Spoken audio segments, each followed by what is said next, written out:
Chinese F&B brands are choosing Singapore as their testing ground for expanding overseas. To tell us more about this, we have Joongshik Wang from EY-Parthenon.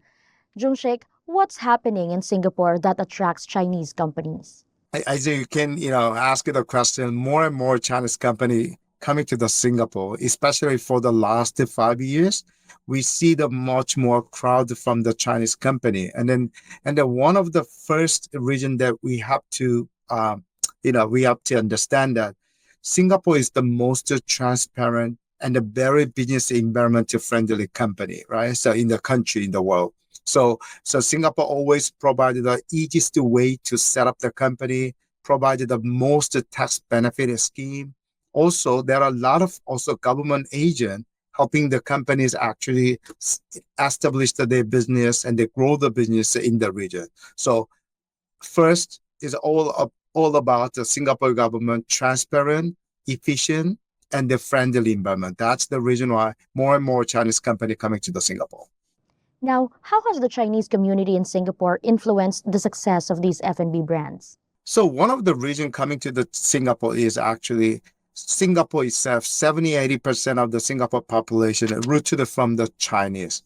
So there are a lot of similarity in terms of the cultural codes as well as the lifestyle of the Singaporean. So Singapore local market itself, it's pretty much closer to the Chinese community. It's very rooted, even though there's a lot of vibrancy of the Singapore overall FM industry, but Chinese is the one that always the number one most popular and the largest the cultural community in Singapore. So that's the reason why any Chinese F&B brand who want to look for the globalization and then also building up the brand equity outside of the local China market, Singapore is generally taken as the sort of the test bed of the market, so that the Chinese local brands really test out whether that local brand can work out outside of the China market, right? So there are similarity.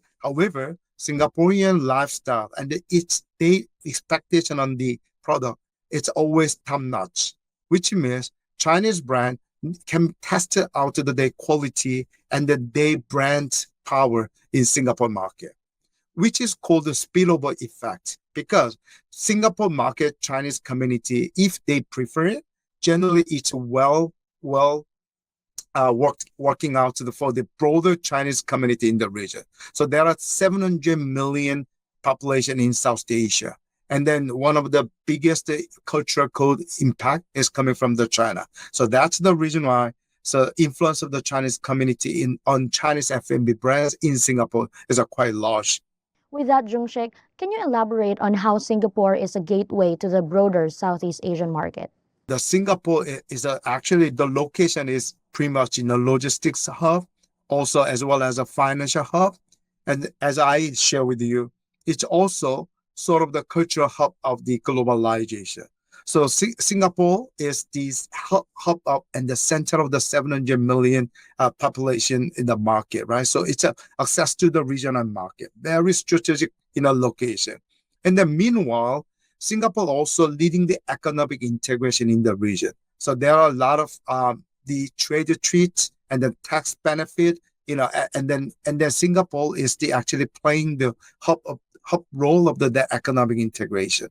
And then last but not least, Singapore actually having the very strong ecosystem of the different stakeholders, right? So because business itself requires a lot of different ecosystem partners. It's a digital technology as well as a funding, finance, and then there are a lot of also the enablement of the business. So that's where the Singapore is a well played out as a gateway service to the South Asia for Chinese brand. Thank you so much for your time today, Joongshik. Thank you. Again, that was Joongshik Wang, EY-Parthenon Asia-Pacific Leader. For more news, please visit retailasia.com.